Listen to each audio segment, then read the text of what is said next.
Jurusan berdoa mulai.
Bismillahirrahmanirrahim. Assalamualaikum warahmatullahi wabarakatuh. Waalaikumsalam warahmatullahi wabarakatuh. Alhamdulillahirabbil alamin. Alhamdulillah wa syukurillah wa ni'matillah wa la haula wa la quwwata illa billah. Qala rabbi shrah li sadri wa yassir li amri wa hlul 'uqdatam min lisani yafqahu qawli. Segala puji bagi Allah yang telah memberikan segala nikmatnya, terutama nikmat iman, nikmat sehat, nikmat Islam kepada kita semua, sehingga pada pagi hari ini kita bisa berkumpul kembali bermuajahah dalam rangka talabul ilmi di ruangan kelas 6 MI Nurul Hidayah Putra waktu ini dalam keadaan sehat walafiat tanpa suatu kekurangan apapun. Tak lupa salawat ada dengan salam, marilah kita senantiasa sanjung dan agungan kepada junjungan kita Nabi Muhammad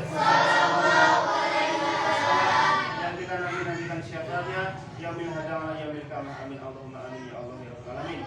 Gimana kabarnya anak-anak kelas 6? Baik. Dan Al-Fatih juga alhamdulillah pagi hari ini dalam keadaan sehat walafiat. Pada kesempatan pagi hari ini Pak Ageng akan materi Pak Ageng yaitu pelajaran akidah akhlak akan membahas tentang qadha dan qadar. Jadi sebelum Pak Ageng mulai proses pembelajaran ini, silahkan siapkan alat tulis, buku maupun pensil. Jika nanti pas Pak Ageng menjelaskan ada yang penting, hal-hal yang penting, silakan kalian catat. Silakan siapkan alat tulisnya.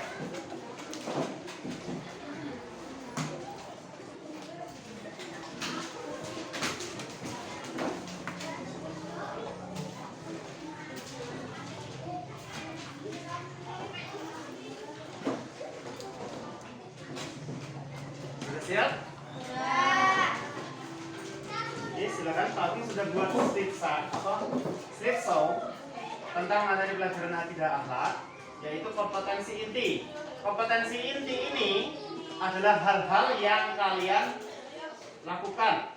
Seperti yang pertama, menerima, menjalankan, dan menghargai ajaran agama yang dianutnya. Berhubung kita ajaran agamanya Islam, kita harus mempelajari, mempraktekkan pelajaran agama Islam yang baik dan benar. Yang berikutnya, dengan belajar akidah akhlak, kita akan menerima, menjalankan, dan menghargai perilaku jujur, disiplin serta tanggung jawab, santun, peduli, dan percaya diri dalam berinteraksi dengan keluarga, teman, guru, tetangga, serta cipta tanah air.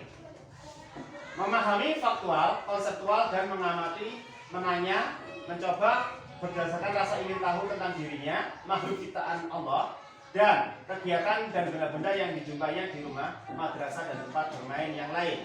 Berikutnya, kompetensi dasar yang harus kalian pahami pada pelajaran akidah akhlak materinya qadha dan qadar pada pagi hari ini. Menerima adanya ketentuan Allah Subhanahu wa taala melalui qadha dan qadar Allah. Yang berikutnya, menunjukkan sikap patuh dan tanggung jawab sebagai wujud mempelajari iman kepada qadha dan qadar Allah. Yang berikutnya, menganalisis iman kepada qada dan qadar Allah Subhanahu wa taala, terus menyajikan contoh qada dan qadar dalam kehidupan sehari-hari. Berikutnya, ini peta konsepnya. Di sini adalah qada dan qadar. Dibagi nanti pengertian qada, pengertian qadar, terus perbedaan qada dan qadar, terus dalilnya. Maksud dalil itu qada dan qadar. Dalam Al-Quran ada dalilnya. Dalilnya contoh Quran surat apa, ayat berapa. Terus berikutnya teladan. Teladannya itu apa? Teladan, dengan kita mempelajari qada dan qadar, kita mempunyai sifat teladan yang baik seperti apa? Terus hikmahnya. Berikutnya, yang pertama adalah qada. Pengertian qada. Qada yaitu ketetapan Allah Subhanahu wa taala sejak zaman azali atau zaman sebelum Allah menciptakan alam semesta sesuai dengan kehendaknya tentang segala sesuatu yang berhubungan dengan makhluk-makhluk Allah. Itu adalah pengertian dari qada. Berikutnya, qada menurut bahasa memiliki beberapa arti, yaitu hukumnya Allah yang pertama, yang kedua ketetapannya Allah, yang ketiga perintahnya Allah, yang berikutnya kehendaknya Allah. Berikutnya, pengertian qada menurut istilah. Qada adalah iradah Allah Subhanahu wa taala pada zaman azali atau ketetapan Allah pada zaman azali tentang segala sesuatu yang ada di bumi ini dengan segala keadaannya. Contohnya seperti apa? Sebelum Allah menciptakan manusia, Allah telah menciptakan bumi dan seisinya dengan tujuan untuk tempat tinggal manusia. Jadi Allah tuh menciptakan bumi terlebih dahulu, baru menciptakan manusia. Terus misalnya kita kelak menjadi orang yang alim atau berpengetahuan, itu adalah qada. Contohnya awalnya di sini ada Mbak Nisa. Mbak Nisa nggak tahu kalau Allah tuh menakdirkan Mbak Nisa besok jadi ustazah, karena itu qadanya Allah, ketetapannya Allah. Sekarang ini yang penting kita usaha, kita belajar terlebih dahulu biar kita bisa mencapai qadanya Allah tersebut. Berikutnya, contoh qada. Qada itu dibagi menjadi 4. Contoh qada ada 4. Yang pertama, kelahiran seseorang. Contohnya di sini tak Agung contohkan sendiri, terdiri Pak Agung sendiri. Kelahiran seseorang sudah ditetapkan sejak ketika kita dalam masa kandungan atau di Lauhul Mahfuz kita sudah ditentukan kelahiran kita, kematian kita, siapa jodoh kita, berapa rezeki yang kita dapatkan. Contohnya pada Pak Ageng. Pak Ageng dilahirkan pada tanggal 3 September tahun 1990. Karena Allah sudah menetapkan qadanya Allah kepada Pak Ageng tanggal 3 September tersebut lahir, tidak bisa dipercepat maju 1 hari pun, tidak bisa mundur 1 hari pun. Itu maksudnya ketetapan. Ya hari itu, ya harus hari itu. Yang berikutnya jenis kelamin. Ketetapan Allah yang kedua, jenis kelamin tidak bisa diganggu gugat. Jenis kelamin ini, Mas Abu Hamid ditakdirkan lahir dalam keadaan laki-laki. Mbak Hani dilahirkan dalam keadaan perempuan, ya harus perempuan. Nggak boleh kok, aku kok pingin laki-laki sih Pak, terus operasi plastik. Berubah jenis kelamin itu termasuk suatu perbuatan yang bertentangan dengan iradat kodratnya Allah, dan kelak di akhirat akan mendapatkan azab yang sangat pedih. Berikutnya penampilan fisik. Penampilan fisik ini juga termasuk qadanya Allah, takdirnya Allah. Rambutnya keriting, hidungnya mancung ke dalam. Mancung ke dalam apa namanya? Nah, hidungnya mancung ke dalam. Kulitnya putih, kulitnya agak mengkilau. Itu kodratnya Allah, qadanya Allah. Sudah ditetapkan. Contohnya di sini Mbak Rindina rambutnya ikal karena ikut bapaknya, itu qadanya Allah. Pak aku mau pilih lurus, menyalahi kodrat nanti kurang pas. Terus giginya nurun bapak apa nurun ibu, seperti itu qadanya Allah. Berikutnya kematian. Salah satu rahasia Allah berikutnya kematian, ketetapan Allah kematian. Kematian ini sudah ditetapkan. Contohnya Rindina, umurnya sampai 80 tahun. Dia meninggal 80 tahun. Pak, lah nek 70 tahun, ketika 70 tahun, ngerasa pahalanya udah banyak, gimana Pak kalau ingin mati saat itu? Nggak boleh, nggak bisa. Karena kematian itu tidak bisa dimundurkan 1 detik pun, tidak bisa dimajukan 1 detik pun. Jelas? Oke, berikutnya. Tadi sudah membahas tentang kodok, sekarang kita membahas tentang pengertian qadar. Qadar yaitu perwujudan dari kodok atau ketetapan Allah Subhanahu wa taala dalam qadar. Tertentu sesuai dengan kehendaknya. Kalau kodok itu belum terjadi, kalau qadar qadar sudah terjadi. Bedanya di situ. Kalau qadar ini ketetapan Allah yang belum terjadi, kalau qadar sudah terjadi. Ini sekarang kita sedang menjalani qadarnya Allah, takdirnya Allah. Hari ini kita belajar, kita bisa bertemu di ruangan ini qadarnya Allah. Takdir. Seperti itu. Lanjut. Menurut bahasa ada beberapa. Dari qadara, qaf, dal, dan ro adalah as-sahih yang menunjukkan akhir atau puncak segala sesuatu. Maka qadar adalah akhir atau puncak dari segala sesuatu.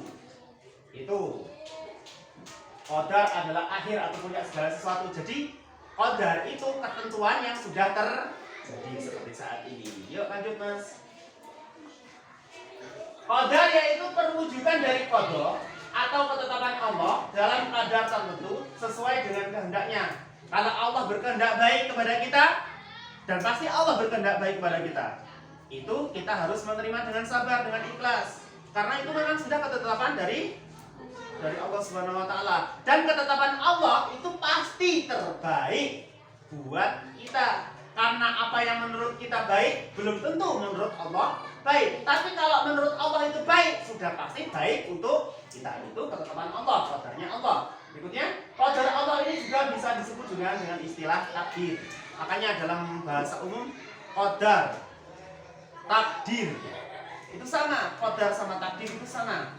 Nanti di berikutnya akan dibahas antara takdir, qadar yang bisa dirubah, yang tidak bisa dirubah. Berikutnya, contoh qadar. Nah, contoh qadar ini yang bisa dirubah. Dari yang pertama, seseorang yang kesulitan memahami pelajaran di sekolah berusaha belajar dengan giat agar memperoleh nilai yang bagus. Contohnya di sini aku mengambil contoh Mas Aam. Mas Aam awalnya tidak bisa matematika, tidak bisa pelajaran akidah akhlak, kurang memadai, awal nilai hariannya jelek-jelek, kurang bagus, kurang memenuhi standar, kurang mencapai KKM. Tetapi ketika sebelum ujian, Mas Aam ini rajin belajar, mau membaca buku, mencari referensi di internet. Akhirnya ketika ujian, Mas Aam bisa menjawab soal-soal tersebut dengan baik dan benar dan nilainya bagus. Itu adalah contoh qadar yang pertama. Karena di sini ada usaha. Awalnya tidak bisa menjadi bisa karena mau rajin belajar. Itu contohnya. Yang berikutnya, orang yang mengidap penyakit berobat dan menjalani gaya hidup sehat agar sembuh. Contohnya ada orang yang sakit seperti mbahnya Mbak Wisna, kan sakit sekarang sedang dibawa ke rumah sakit. Itu ikhtiar, namanya ikhtiar. Berobat kepada dokter, setelah sampai ke dokter diberi resep, diberi perawatan, diberi obat, terus diberi saran, ibu sakitnya ini, jadi tidak boleh makan ini. Sampai rumah kita nggak boleh makan itu, pola hidupnya harus sehat, tidak boleh merokok, tidak boleh mengkonsumsi alkohol, tidak boleh tidur terlalu lama dan cukup tidur, tapi tidurnya tidak terlalu lama. Tidur standar itu 8 jam sehari semalam.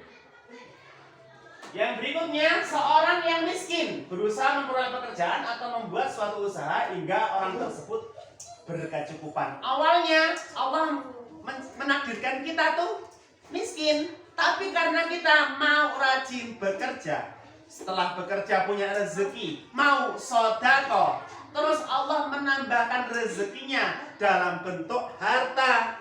Ini yang dimaksud ada perubahan. Karena Allah tidak akan merubah nasib suatu kaum jika orang tersebut, manusia tersebut tidak mau merubah nasibnya. Gimana? Contohnya di sini Mas Zamar Mufid pingin kaya, pingin punya uang, tapi tidur terus di rumah. Mana mungkin? Kan nggak bisa. Jadi harus ada usaha dengan cara bekerja.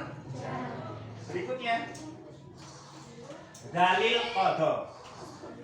Nah, dalil qadha ini Pak Agung mau minta coba salah satu di antara kalian yang mau membaca Al-Quran Surat Al-Hadid ayat 22, silakan tunjuk jari. Siapa? Mbak Nisa boleh? Ya, silakan baca Mbak, yang keras. Dari situ aja.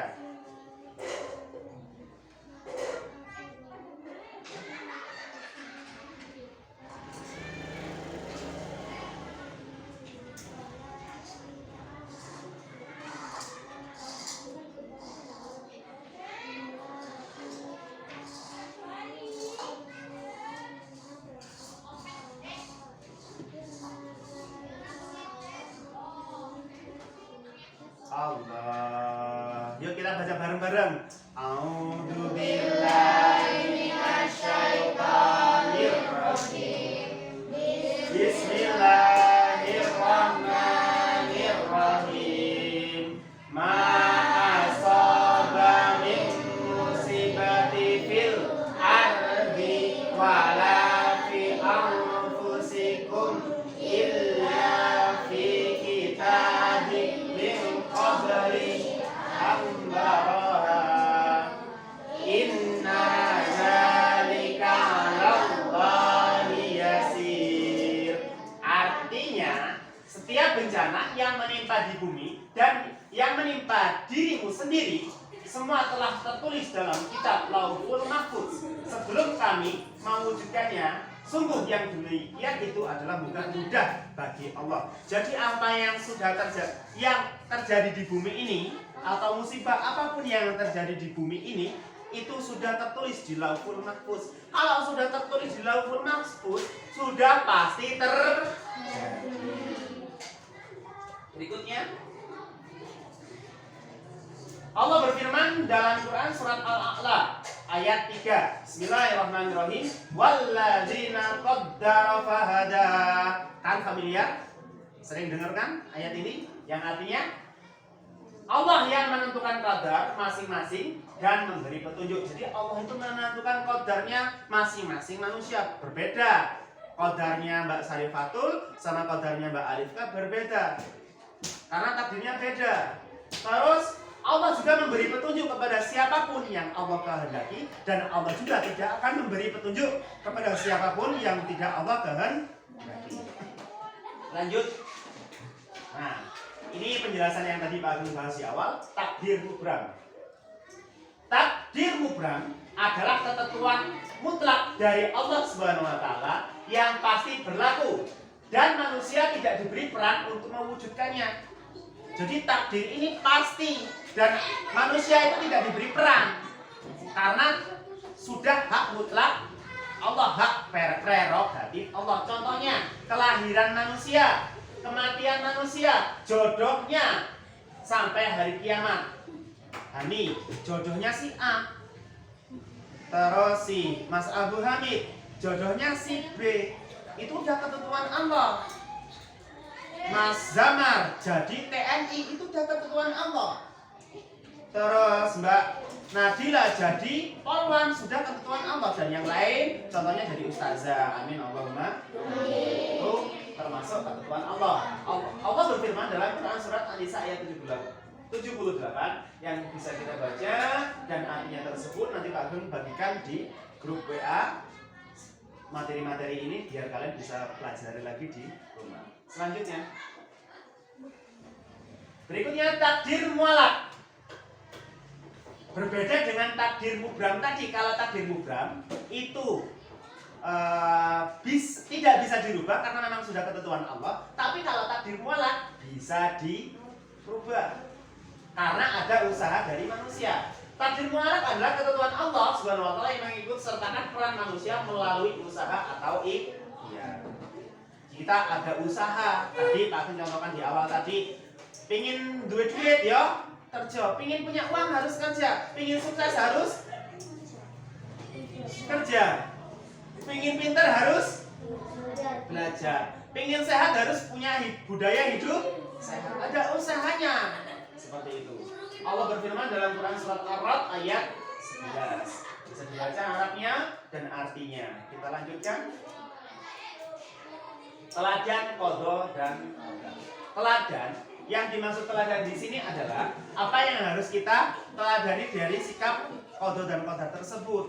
Yang pertama, mempercayai qadha dan qadar adalah harus yakin dengan sepenuh hati bahwa segala sesuatu yang terjadi pada diri kita, baik yang menyenangkan maupun yang tidak menyenangkan ataupun sedih, adalah atas kehendak Allah. Sebagai orang yang beriman, kita harus rela menerima segala ketentuan Allah atas diri kita. Contohnya kemarin aku ikut tes, kok nilainya jelek, belum bagus. Berarti harus itu, yang penting aku udah usaha. Berarti memang ketentuan Allah belum saat itu rezekinya. Contoh Rindina, wis usaha bikin ini, bikin itu, dijual, belum laku. Itu ketentuan Allah memang belum laku saat itu. Tapi kita harus tetap bersabar. Kita tidak boleh putus dari rahmatnya Allah. Yang berikutnya, di dalam hadis qudsi Allah Subhanahu wa taala berfirman. Beda hadis qudsi sama hadis biasa. Hadis qudsi itu adalah hadis perkataan Allah melalui malaikat Jibril yang disampaikan oleh Rasulullah dan disampaikan langsung. Beda sama wahyu, beda sama Al-Quran. Kalau hadis qudsi memang perkataan Allah tapi diucapkan langsung sama Rasulullah Muhammad. Kalau perkataan Allah yang diucapkan oleh Rasulullah dituangkan dalam kitab, namanya surat atau Al-Quran. Tapi kalau hadis qudsi adalah perkataan Allah yang langsung disampaikan sama Rasulullah. Siapa yang tidak ridho dengan qadha dan qadarku dan tidak sabar terhadap bencanaku yang aku timpakan atasnya, maka hendaklah mencari Tuhan selain Allah. Ancaman itu, hendaklah mencari Tuhan selain aku. Barang siapa yang tidak mau menerima qadha dan qadarku, maksudnya apa? Aku nggak terima pak, aku lahir kok lanang. Padahal aku pingin wedok, mamaku pingin wedok. Saya nggak terima pak, saya kok dilahirkan laki-laki. Saya pengennya perempuan, terus operasi kelamin jadi perempuan. Itu ancamannya suruh mencari Tuhan selain Allah. Dan kelak di akhirat akan mendapatkan azab yang sangat pedih. Qadhanya, kodratnya, laki-laki berpasangan dengan perempuan. Perempuan berpasangan dengan laki-laki. Tidak boleh kok laki-laki berpasangan dengan laki-laki, perempuan berpasangan dengan perempuan. Akan mendapatkan azab dari Allah seperti kisahnya umatnya Nabi Lut alaihi salam. Jadi diazab sama Allah. Berikutnya, hikmah beriman kepada qadha dan qadar. Tadi teladan, sekarang hikmahnya melatih diri untuk banyak bersyukur dan bersabar. Barang siapa yang sudah diberi rezeki yang banyak, yang berkecukupan oleh Allah, kita harus bersyukur. Alhamdulillah. Kenapa? Karena di luar sana masih banyak yang di bawah kita. Tadi pagi kita, alhamdulillah, walaupun sarapan cuma pakai nasi dan tempe goreng, kita sudah harus bersyukur. Karena di luar sana, seumuran kalian banyak yang sampai detik ini, sampai jam segini belum sarapan. Itu kita harus bersyukur. Kita mendapatkan ketentuan Allah yang bagus. Terus bersabar, sabar menghadapi ujian. Jika ada kakek yang atau nenek yang meninggal dunia karena sudah kodratnya Allah, qadhanya Allah, kita harus bersabar. Sebagai cucu, sebagai anak, kita harus mendoakan, bukan malah nangis terus. Kalau terlunta-lunta terus nangis, itu malah buruk buat almarhum tersebut. Yang berikutnya, terhindar dari sifat sombong dan putus asa. Kalau orang yang mempercayai qadha dan qadarnya Allah, dia akan mempunyai sifat yang tidak sombong. Karena apa yang sudah Allah berikan kepada kita hanya sebuah titipan. Apa yang harus kita banggakan, kita tidak boleh sombong. Berikutnya, tidak boleh putus asa. Contohnya Mbak Hani, daftar poluan 3 kali kok gugur, yang keempat kali lulus. Kalau nggak putus asa, dia akan mencapai kesempurnaan, dia akan mencapai keberhasilan. Tapi kalau putus asa, ikut tes sekali, lah gagal, besok malas lagi, itu kurang bagus. Siapa tahu Allah masih menguji saya karena usaha saya saat ini masih kurang bagus. Jadi saya harus berusaha lebih keras lagi, lebih giat belajar lagi. Akhirnya sukses di kemudian hari. Amin Allahumma amin. Berikutnya, mampu optimis, yakin dan dia bekerja seperti yang Pak Guru bahas tadi dan menenangkan jiwa. Orang yang percaya iman kepada qadha dan qadar, di jiwanya akan tenang karena yakin segala sesuatu yang terjadi pada diri kita sudah ketentuan Allah. Berikutnya, di sini ada gambar. Gambar 1, gambar 2, gambar 3 dan gambar 4. Gambar 1 gambar apa? Gambar apa gambar 1? Jelas tidak gambarnya? Apa gambar apa? Orang yang sedang berfoto memegang piala.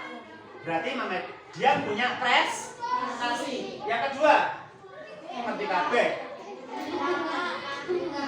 Orang yang sedang melakukan prosesi ijab kabul atau pernikahan. Yang berikutnya gimana? Pak Siti tahu. Apa? Keranda mayat berarti meninggal dunia. Yang ini, yang keempat, bencana alam. Nanti kalian buat tugas. Contoh gambar 1 itu termasuk takdir mualaf atau takdir mubham? Gambar 2 termasuk takdir mualaf atau takdir mubham? Gambar 3 termasuk takdir mualaf atau takdir mubham? Gambar keempat juga seperti itu. Jadi jelaskan kalian, kalau takdir mualaf kenapa alasannya? Contoh gambar nomor 1 takdir mualaf. Ini alasannya apa? Contoh yang kedua. Ini contohnya takdir mubham. Takdir mubham kenapa kok pernikahan disebut takdir mubham? Itu alasannya apa? Ada yang ditanyakan? Ada yang ditanyakan? Sudah jelas atau belum? Sudah jelas? Oke, kalau sudah jelas, next Mas. Oke, selesai materi dari Pak Ageng hari ini. Jika ada yang kurang jelas, silakan nanti ditanyakan. Pak Ageng kasih tugas seperti tadi itu, nanti Pak Ageng share di grup WA masing-masing atau di grup WA kelas kita. Aku share nanti soalnya, silakan kalian kerjakan. Terus langsung dikirim ulang. Kalau sudah kerjakan langsung dikirim ulang biar Pak Ageng bisa segera memberikan nilai. Jika ada salah-salah kata dari Pak Ageng kepada kalian, Pak Ageng mohon maaf. Terima kasih karena sudah mengikuti pelajaran Pak Ageng dengan baik dan benar. Semoga kita selalu dalam keadaan sehat walafiat. Semoga diri kita maupun keluarga kita selalu dalam lindungan Allah Subhanahu wa taala, dijauhkan dari mana bahaya, mana petaka, musibah dan penyakit apapun. Amin Allahumma amin. Sekian dari Pak Ageng. Wabillahi taufiq wal hidayah wa ridha wa inayah. Wassalamualaikum warahmatullahi wabarakatuh.